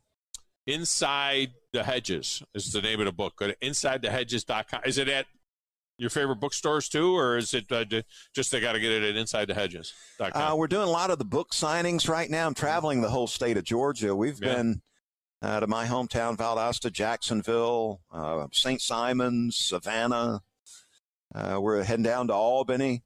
All them dog people on St. Simon's Island. Working Metro Atlanta, and I found that we've had more success going out doing the book signings than we are relying on somebody buying it off the internet. Do you cover in the book? Did you ever consider giving up football for baseball because you were an outstanding baseball player? Did you ever think, I have a better shot at being an MLB player than being an NFL player? Well, that was the dream all along, and I write about it. Playing baseball. Coming out of high school, man, I signed with Georgia, and next thing you know, the Major League Baseball draft comes. I'm a second-round draft pick. You were a second-rounder. And the Chicago White Sox are saying, hey, come to Appleton, Wisconsin for Class A ball. And I was saying, hold on, Athens or Appleton? I think I still want to go to Athens here. And then coming out of Georgia, got drafted by the Montreal Expos. My boys say, who? I said, the Washington Nationals. And they go, oh, okay, we know it. We know about that one. But that was the dream. And we talk about the 2 sport challenges in the book. You don't see a lot of this going on anymore. Yeah. So, those were quite the days. I was just too stubborn to relent on the doubters and the criticism saying you can't do it at the major college level. All that Braves coverage as well? Are you still doing all of that stuff as well for the network? You know, I left with, they provided me with a championship ring. So that's it. Coming off the World Series. You walked away stage left. Huh? Did a mic drop? I was stunned, man. I didn't expect to get a ring. Yeah. That's the broadcast team. That's cool. I was a part of a couple of championship teams that gave rings. Oh, really? Broadcast, I did not arena expect football. It. That's cool stuff. That's just a fun team to watch this year. Of course, we're a Braves affiliate, but this is a really fun team to see what they did in the last 2 months. It was just incredible. They didn't wait till August and all the new guys to come in. You think the Mets are a little concerned right now? A little bit. Looking over the shoulder just a little bit. I think so. A little bit. All right, Buck Bellew has been our guest. Buck, I appreciate you so much. It's always great to visit. Yeah, I'm just thinking maybe one day down the road we work together. Well, that would be fun. That would be great. I would love to have that opportunity. Was that supposed to happen at some other point? Happened. in 2005. Good job by you to work that in. It did almost happen at one point in time, and that would have been a dream for me. All right, just like your dream to play MLB. Mine would be to be Buck and Abraham. that would have been good times. Hey, I'm respecting what you're doing from afar. Keep up the great work. All right, man. Appreciate you. Thank bet. You. Back at you. Buck Blue. I tell you, he's a great guy. It would have been fun to work with. I always love listening to Buck, man. Yeah. We almost ended up together back in 2005. All right, let's get a break in here. When we come back, John Samuel Schenker, tight end, Auburn. And we had a fun conversation with him. We'll do that next, right here on 97.7 ESPN, The Zone. It's been said that there are three things in life that are certain: death, taxes, and car commercials. But actually, there's a fourth certainty: the Woody Anderson Ford Rate Lock, that allows you to lock in a finance rate when you factory order a 2023 F-150, Explorer, or Bronco Sport. No more rolling the dice on a future finance rate. Lock it in as low as 2.9% APR for up to 60 months at Woody Anderson Ford today. And while we're featuring 23 F-150, Explorer, and Bronco Sport, this rate lock offer also includes 2023 models of Ranger, Edge, Maverick Gas, and Transit Connect. With approved credit, offer ends 9/5. It's the summer supercharged sales event at Woody Anderson Ford. And with your trade being worth as much as 30% more than last year, it's a great time to make your move. Oh, and check our Ford Gold certified vehicles too. Low mileage, great warranty, and a full tank of gas and fresh oil change. Swing by today. The summer supercharged sales event, Woody Anderson Ford. When I chose a garage door company, I did my homework. I needed Precision Overhead Garage Door Service. They have a 5-star Google rating. I checked their reviews and liked what their customers had to say. Precision Overhead Garage Door has lifetime warranty packages. Same-day service if I call before 2 p.m. If they can't make it the same day, my service call fee the next day is waived. They did a 25-point safety inspection on the door and operator. Now that's peace of mind. Residential, commercial, and gate services. Precision Overhead Garage Door Service. Call 256-400-4500. At Progressive, we know there's nothing like the feeling of riding a motorcycle with your crew on the open road. That symphony of engines roaring in perfect harmony. It's a feeling that would be impossible to recreate on the radio. Until now. Hit it, Jerry.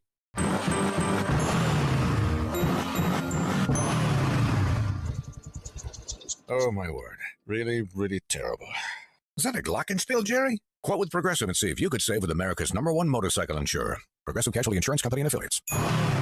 No, Jerry. It's over. Normally, when you call a roofing company, all you hear is, you need a new roof. Not when you call Fleming Roofing and Restoration. Since 1965, the folks at Fleming have been focused on what you need, whether it's an easy repair or a full roof replacement, commercial or residential. And when it comes to storm damage, you want Fleming on your side. They know all the ins and outs of insurance claims and will guide you through the entire process. Log on FlemingHSV.com and book your free estimate today. Fleming Roofing and Restoration. We show up. This is Wes Neighbors with Philip with Eagle Insulation, and we have an announcement to make. Yes, Wes, we are now Eagle Masonry and Insulation. Still a place to call for your insulation needs, but now we offer masonry services. What kind of masonry projects can you handle? Wes, no job is too big, no job is too small. We can do renovations, new construction, outdoor fireplaces, fire pits, brick landscape borders. Well, when you came out to my house, you did both the insulation and masonry at the same time. You guys did rock for me, you did brick for me, and you insulated my house. That's usually done at the same time that you're building a house. Absolutely. It really capitalizes on two services you need at the same time, and you can get one company to handle both of those. Philip with Eagle Insulation will come out, do your installation. He'll do your masonry. They do a great job. They guarantee your work. Check out more online at insulatewitheagle.com. and schedule your free examination today. 256-755-1556. Thanks, Wes. From the Fox 54 Weather Center, I'm Chief Meteorologist Jordan Dressman. A mostly to partly sunny sky this afternoon. Temperatures climbing into the mid and upper 90s. I think the one thing you're probably going to notice today is a lack of humidity across North Alabama, southern Middle Tennessee.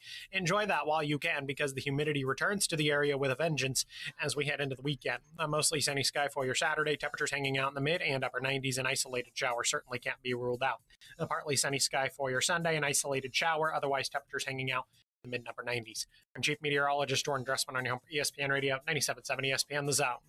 Your home of the Alabama Crimson Tide is 97.7 ESPN, The Zone. Touchdown, Alabama! No look pass inside, but he got to go to the fly. Your home of the Alabama Crimson Tide is 97.7 ESPN, The Zone.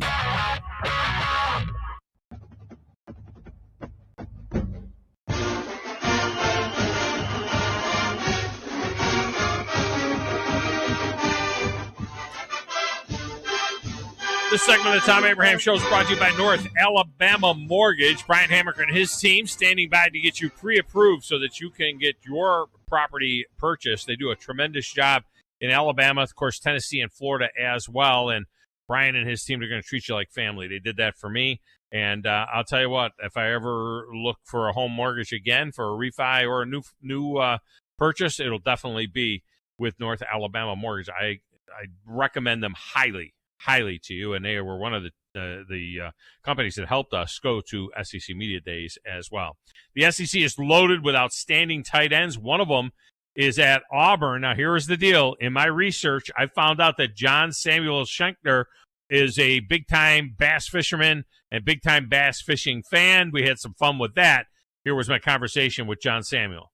How about John Samuel Schenkter? He is an outstanding tight end. And he's going to end up breaking all the records for tight ends, and he was captain a couple of times. I don't even care about all of that stuff. He's a fisherman. Yeah. That's what I care about. How you doing, man? I'm doing great. How are y'all doing? I'm fantastic. Also, baseball player, very good baseball player. How hard was it for you watching those dudes go off to Omaha and say, man, I could have been in Omaha with my guys? Man, I wanted a ticket on that plane to Omaha, that's for sure. They could have taken you, anyway, because you'd look good coming off the plane. You know what I mean? Scare factor, right? Yeah, right. Yeah. It was awesome to watch. Get to watch them throughout the entire season. They had a lot of transfers and things like that, kind of like football. Right. And to see what they did was really, really special. When do you have to make that? When did you make that decision that, you know what, I got to just focus on football? Because you can go to NFL and football. I don't know. You're a good baseball player. I don't know. That's a little tougher track, riding them buses around for 2 or 3 years in the minor leagues. Yeah, I decided last November. I knew that I didn't want to wait any longer because that would have been unfair to baseball. And right. I didn't want to put them in a bad spot. But they already had Sonny DeShera, so big Sonny D. We were good. So I went ahead and decided because I knew that it was best for me to choose one, and I feel like I chose the right one. When that kid showed up, were you like, "What's with the fat kid"? Well, I knew who he was. Oh, you know, yeah, because he had a good reputation and everything. And the funny thing is, when I watched him play, he reminded me of that kid in Little League that's like bigger than everybody else. He just goes up there and just hammers the ball. You know what I mean? He's just knocking it all over the place. Yeah, because we played him before he got there. He was at Sanford, and we played Sanford. So we all always knew about him. And when he got there, I was like, I'm sure he's a good player. I didn't know he's that good, obviously. But now he's taking off. He just got drafted, so exciting. So bass fisherman, huh? Yes. Grew up on a farm in southwest Georgia. My dad's a dog trainer. Yeah. And so we had a few ponds out there. Right. That was it. Me, my brother, and my dad, that was our afternoons were filled with bass fishing on the ponds. And so I grew up loving it and continue to do so. The tight end room we all believe we're the best. So it's a big challenge in the tight end room. Who's in the best bass fishing? Mm-hmm. So I heard you guys had a paintball deal with the coaches, right? Yep. You know, and I coached for 11 years, and we used to do I know this was in the Finger Lakes, upstate New York. We did a bass fishing tournament. We did because all the coaches fished, and we would tell the team, we'd say, all right, get the best 6 of you that can fish, and you guys go out and do. So that would be kind of cool to, have a bass fishing tournament. I might need to talk to Coach Harson about that one. Tell him about that one. But he might not know from a bass from a salmon. You know what I mean? He ain't from around these parts. You know what I'm saying? He might not be on the team, but he could organize. I think the guys would love that. Yeah, he could probably organize it. So a bass boat? You know, are you just a pond fisherman, or does the old man got a bass boat? Do you have a first thing he said, by the way, guys? Well, before we came out of the air, when I told him I'm the national host of Bassmaster Radio, 130 radio stations across the country, and first thing he says, "You got to give me some NIL deals." Why not? Give me a few rods and reels. I got rod and reel sponsors. I can get that done. we probably could help you out right there. That would be outstanding. But do you guys have a boat? Grew up, we didn't have one, but now my dad, he got a new job in Alabama doing the same thing, and the owner has a few Bassmasters. And so we go out there a little bit. It's like 400-acre pond. if you call it a pond. That's the 400 acres becomes a small lake. Yeah. At that point, it is a small lake. There's no doubt about it. And I talked to a lot of the Auburn guys because Auburn has one of the best bass fishing teams in the country. I mean, you know that they're outstanding. The way they go. By the way, that's my boat right there. I'm showing him that. That's nice. That's my rig. Wow. It's all wrapped and everything. Yeah, it's got my logo on there and all that good stuff. But Auburn is. I mean, they're really good at that. They're incredible. They had you one go from guy, fishing or from baseball and football to fishing and football. They had one or two guys that won one of the Bass $1 million. $1 million. I'm like, man, I picked the wrong sport. I'll tell you what. The Smith and Logan Parks. Logan Parks, he's your age. He's like a senior or something. And I can't remember Smith. Not Chad Smith. Something Smith. Yeah, they won the National U.S. Open and won $1 million. $1 million. And they each got $1 million. Toyota truck and a boat. The truck and boat's $100,000. That's crazy. I mean, it's absolutely nuts that those guys got. Yeah. Nobody came around asking them about an NIL. Yeah. What? And it won $1 million. Unreal. That was awesome to see. That was a big deal in Auburn. Yeah. When they did that. That was really cool. They have a great team. I mean, they were really, really fantastic. So you were the captain last year for the Penn State game. How does that work? First of all, do you guys have like set captains for the year? Is every single game? Because I know twice you were captain, the Houston game and the Auburn or in the Penn State game. How do you guys do it? Well, the players vote on 2 all-time captains. Right. So that was Owen Papo and Chandler Wooten last year. Yeah. And then every game, because they go out for the coin toss, and every game we have nominated 2 honorary captains. Right. And I think those are picked by coaches, if I'm guessing. Right. And so every game they get 2. And so I got picked for Penn State and then for the Houston game. Pretty well. You're going to be a permanent captain? You're going to be one of the permanent captains this year, you think? We'll see. When do they do it? Do they do it after camp or do they do it at the beginning? Right before camp. I think we do it. We'll vote on it next week, I think. And then when camp comes around, we'll have an answer on who it is. Auburn tight end John Samuel Schenker with us.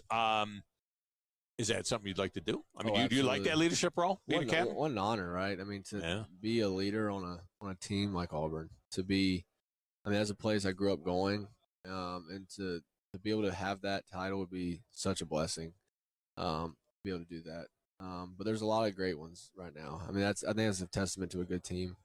We have a lot of old guys that are really amazing leaders. I have, as I said, you were the captain for the Penn State game last year. I think that's like the key game. I know you're just thinking about the first game. You always think about the first. I get that, but we talk about it all. And you open up those 5 straight home games. That Penn State game is the key game because that changes the whole mindset. You guys get over on Penn State. Now, all of a sudden, you got an opportunity to get off to a really quick start before you get to that tough back end of the schedule. I would imagine whether you're an all-time captain or not, USA, I want to be captain of that one again. I got to get that one back. That's a big one for us, especially after last year. We want that one bad. Yeah. And you're right. I mean, that is a humongous game. Yeah. I think for both teams. But for us, if we can get that one. But the thing is, you get past that one, it's SEC. And then you sleep on Missouri, they're going to beat you. Yeah. And you sleep on LSU, they're going to beat you. There's no telling what Brian Kelly's got going on over there. Right. So, I mean, they're all big, but yes, I agree. I think Penn State can swing a lot of things your way or not your way if you allow it. What do you think about that quarterback room? I mean, you got a number of guys that can emerge. I mean, you look at them, and of course, TJ had the experience last year, and then you bring in a kid like Zach, who we didn't see in the spring. But what's your thoughts about that room and how they're going to emerge? It's going to be a fun fall camp. I'll say that. They've done a great job so far in this summer. I mean, we haven't allowed it to split the team, and that's something that I think a lot of guys were worried about is if that would bring issues to the team. And so we made sure that didn't happen. And so that's been a huge plus for us. Is just we understand that you're in a battle, but so is every other guy on the team for a spot, right? Right. And so it is a massive position, and I think they understand that, but nothing can be decided till fall camp anyway, so there's no reason to create issues before fall camp even begins. You obviously came in with Coach Malzahn, and then Brian Harsin comes in, and that's a kind of a culture shock for him, and I would imagine for you guys to a certain extent. Then you go through all of the garbage in the offseason, inquiry, and I'm sure you guys were like the rest of us, like, is this guy going to be our coach or what? He says that the result of all of that was it's kind of galvanized the team, that you guys are in a bunker mentality, if you will. Talk about that from the sense of the players. I mean, did you just like, don't worry about it? Or is it something you feel like, you know what, they came after our guy, and now we're ready to rally around him? Yeah, I think that's what it was. And when it happened, we're all kind of shocked. Like, what is really going on here? This is kind of crazy. And when we got to the bottom of it, a few of us got together and we're like, we're gonna do our very best to make sure he stays for the betterment of us and for Auburn. And we just believed in what he was doing, and we just didn't think it was fair. We knew the character of our coach and knew what he was about, and that wasn't it. Right. And so we did our very best to back him, whether it was social media or meetings with certain people.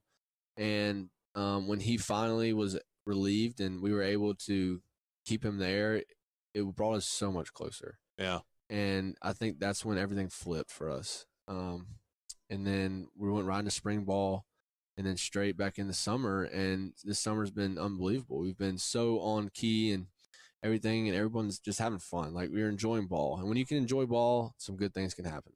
Yeah, that's a great point. NIL. So what do you got?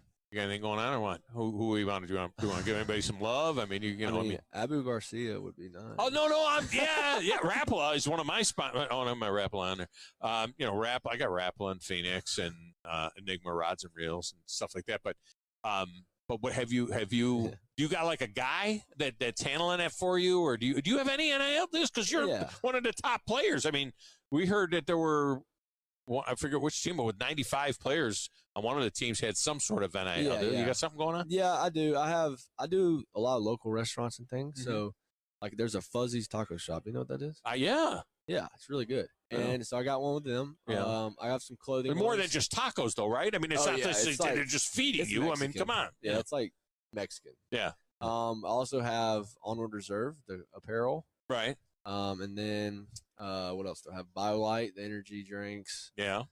Things like that. Just small stuff. I enjoy it, though. I don't let it take control of me, but I do it all. I mean, if they you do it yourself, you just do your deals yourself. Yeah, and if it gets too much, I'll just hand it over to somebody and say, please take care of it. I don't want to distract me during the season, but I do radio shows sometimes. Do you? Yeah. Right. I do a few Auburn radio shows during the season and stuff.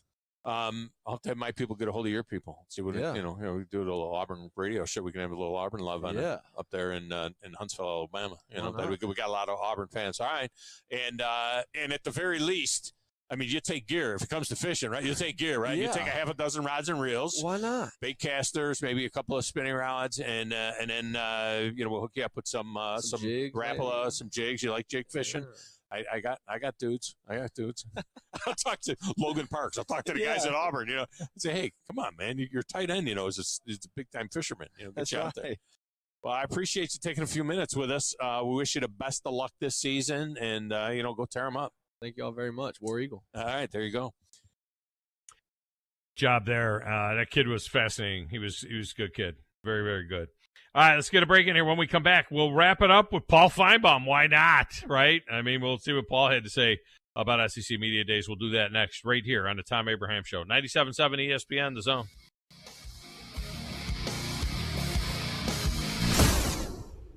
At Bad Daddy's Burger Bar, people call the award-winning burgers totally insane, which is a compliment because Bad Daddy's Burgers are just that. Chef-inspired expressions of pure burger amazingness built with premium Angus beef. They're bold and they're bad. Pair one with one of their signature cocktails or assortment of local craft brews. Right now, you can get $50 worth of Bad Daddy goodness for just $25 with our zone deals. Log on 977ESPN.com now to get your deal before they're gone. You've got to experience Toyotathon at Bill Penny Toyota. They've got the selection with over 700 new Toyotas to choose from. And they've got the extras with Bill Penny perks and a 10-year unlimited warranty. So get on over to Bill Penny Toyota today and experience Toyotathon. Bill Penny Toyota in Huntsville and online at BillPennyToyota.com. Bill Penny's Toyota 10-year unlimited warranty is valid through the 10th year of ownership. Valid on new vehicles only. See dealer for details. Thom Abraham here from my friend Brian Hamaker and his team at North Alabama Mortgage. Look, buying a home is the biggest purchase you will make in your life, and it can be a bit intimidating, so you want people that can help walk you through the mortgage process and get you the best deal possible. That's what North Alabama Mortgage does, and they do it in Alabama, Tennessee, and Florida, from first-time purchases to refis, conventional, VA, FHA, and USDA loans. They have the solution at North Alabama Mortgage. Visit NorthAlabamaMortgage.com to learn more. That's NorthAlabamaMortgage.com. This is Wes Neighbors talking to Chris Haygood of Bob Wallace Appliance. Chris, what sets you apart from other appliance dealerships? Wes, these appliances are going into the most used room in your house, your kitchen. The way we have these appliances displayed, it's easy for you to visualize how they'll look in your home. Wes, what sets us apart is the people. They're well trained. In fact, they live and breathe these appliances. And if you need service, you'll really appreciate our parts department. Contact Bob Wallace Appliance at 256-533-2121. Online at 977ESPN.com. Stream them online. Call in. It's an important job, and it's an vital organization. Tweet in and join in. We are 977 ESPN The Zone.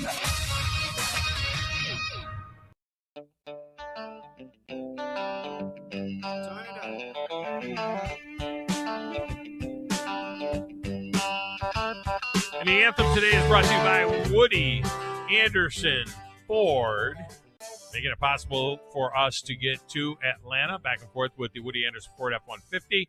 Appreciate those guys so much. The service department, second to none at Woody Anderson Ford. All right, look, Feinbaum joins me every year when we're down there at SEC Media Days. It's always a lot of fun. We get along really, really good. Known each other for 18 years now, and he joined us for a little conversation as well. This was Paul Feinbaum on the Thom Abraham Show. Look, if you're at SEC Media Days, we all know that really the star of SEC Media Days is Paul Feinbaum. Right? I mean, he was the first one. I think that when it started, it was just Paul. And then everything just kind of circulates around Paul here. And now we have 34 radio stations and outlets and podcasters and everything else here. But we do have the one and only Paul Feinbaum on the set with us here as well. Paul, welcome. How are you? Yeah, thank you. It's amazing to remember. I was actually too young and too inexperienced to do what was the predecessor of this, and I was the Skywriters. Skywriters, you never did Skywriters. And I'm thankful because I would have probably had too much to drink and never found my way to the plane. Those guys were hammered by the time they got to the third or fourth school, right? Yeah, I say this because I knew all those guys, but there was so much debauchery that went on, and finally one night it had to end because there was a fight that broke out in a hotel between a couple of riders. I mean, nobody remembered it the next day. Right. It would make a wonderful 30 for 30. For me, it's 18 years. 2004 was my first one, but isn't it amazing? You were one of the first guys that was actually doing any kind of video back when you were doing your radio show, and everybody saw that and we were like, "Ooh, what is he doing? That's pretty cool. He's on the radio and on the TV or on the stream." And now you can't swing a dead cat around here without hitting a camera. Every single radio station, including us, now is streaming live video of all of this stuff. The technology has come so far. You got to get one of these young guys that understands all of this stuff. But it's amazing. We used to come with those big, huge boxes, and you had to have an ISDN line and all that crazy stuff. We had, I remember the year. We were the first. AL.com in Birmingham came up with this concept, and not only that, and then we eventually left them to go to a local television station. The television station put a live chat underneath it, and it got so vicious and so vulgar that they had to shut it down. It was breaking every FCC rule in the world. I was enjoying it. I will say that. But, it was I didn't realize how that was going to explode. AL.com had to eliminate their comments section, basically, for all intents and purposes. And we actually did that at the radio station that I was at in 2005. In North Alabama, and put up one of those chat window things and took it down within a week because it got so vile. I mean, Auburn, Alabama, Auburn, Tennessee. It was crazy. Paul Feinbaum with us here. Paul, the morning was kicked off with Brian Harsin, and he was very emboldened. I mean, he came out of that inquiry, with both guns a-blazing, which to me means that he's going to go down with both guns blazing if it happens, because 6-6, 7-5, he can talk all the bluster he wants. There'll be a coaching search going on there. Sure. Listen, I was in that room that I went up to pack, and I watched it on television, which is really the most important thing that matters, because only a handful of us are here. And he came off very well. And anyone at home, don't misunderstand. I mean, that wasn't extemporaneous. That was crafted. That was rehearsed. And there was a specific method there. And what he basically showed is, I'm going to fight you guys to the end, and the end is going to be whatever his record is. Right. It's not going to matter what he said today. I personally feel that the people at Auburn ought to be embarrassed. I mean, what they tried to do to him was shameful. They hired him, and they're going to end up paying him. They came up with a phony charge, and everyone knows who came up with it. It was a big booster, or someone close to that big booster. There was never a foundation, and it was outrageous. And I applaud Harsin for being as angry as he was. I don't applaud him for blowing as many games as he did, though. Yeah. And if people say, what's the number? There isn't a number. It's really how the season develops. If he gets off to a fast start, he's got a chance. But let me just break it down this way. That program hasn't rallied around him because of he almost got fired. I mean, that's garbage. Yeah. What happened in February is not going to matter one bit. Now, remember 2004, Tuberville came off of a similar situation. Yeah. Which one was uglier? I mean, Bobby Petrino on the plane. Yeah, or this deal. Which one was worse? You covered them both. That was much uglier because I mean, Tuberville was on a winning streak against Alabama at the time. He had great players, and I mean that was just a coup. I mean, this was really one guy. Right. Remember, and I saw Tuberville the other day, and he reminded me of this. You had the president of the university on the plane. You had the athletic director. Nobody knows who was there. There are no fingerprints on this one, although we can all make a pretty good guess. Knock on wood. And that was much worse because they had already fired him, and he came back the next year. I mean, the program was really good. He just had a lousy season. September 17th, I think, is the turning point. I think that Penn State game at home is, to me, that's the difference between an 8-win season and a 7-win season. And I don't know that he, survived 7. I want to touch on something else that you said, and I want to get in the time machine and go back 15 years. You said that Nick Saban had a lot to do with your career explosion. Nick Saban had a lot to do with all of our career explosions that are here covering the SEC. Can you imagine an SEC, or tell me what an SEC without Nick Saban over the past 15 years looks like? How many national championships? Is it mixed up? What would it have been like without Nick Saban? Well, I would immediately eliminate 6. So we start there. And I think does somebody else win those in the SEC? I don't think so, no. Because Rich Rodriguez was going to get the job, and Rich Rodriguez wouldn't have won a national championship, I can assure you. Right. The program would have had maybe a 10-win season, then a 7-win season, and then an 8-win season, and then he would have been fired. I can't tell you who would have been next because we're grasping at straws for that. But I mean, we would have had a couple of national championships, but how Saban affected me personally, though, was I was changing radio stations, and you can relate to this. I was at an AM station in 06 following Rush Limbaugh. Yeah, there you go. That's a good that's good the lead-in. you want to talk about SEC football. Talking about how bad Clinton and Obama were.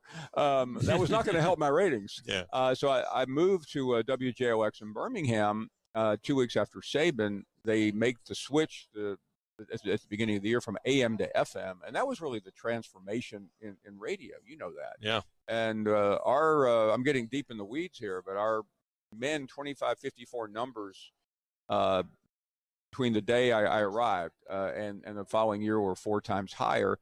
And I would argue it had much more to do with Nick Saban than me.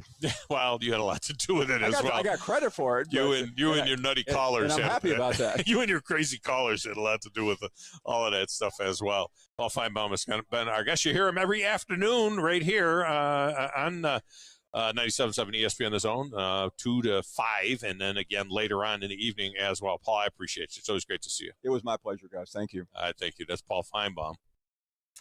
All right. I'll tell you what, we had a great time this year at SEC Media Days. It was a different deal being at the College Football Hall of Fame. There was no doubt about it. I really want to thank Grizz for all the work that he did back at the studio, because it was a monumental task for him, still doing his office work, but yet running everything for all the shows and making sure we got all the sound. Smokey Mike as well later on in the day for the drive. And then don't forget Bailey. The Bailey helped. Man. Bandy Man helped. Bandy Man helped. He got the drinks, and he kept Grizz's forehead swabbed down, with a wet washcloth and things like that. So that's good. Now, you guys did great back there in the studio. Tremendous job. All right, coming up next, the Chuck Oliver Show, and then Paul Feinbaum, and then I'm not sure what they're doing on the drive tonight, but it'll be some sort of good stuff, I'm sure. It's all right here on 97.7 ESPN, The Zone.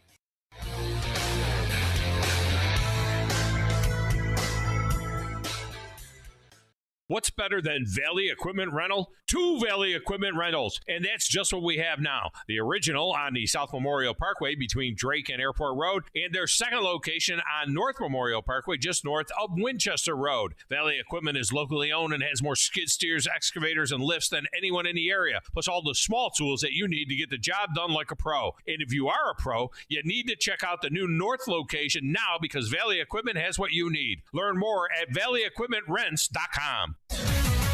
WZZN, Union Grove, Huntsville, Alabama. 97.7 ESPN, The Zone. As the Atlanta Braves battle for another postseason run. Throw comes in, and he got him! Oh, my goodness, what a throw! It's also the start of football season. We've got you covered right here on 97.7 ESPN,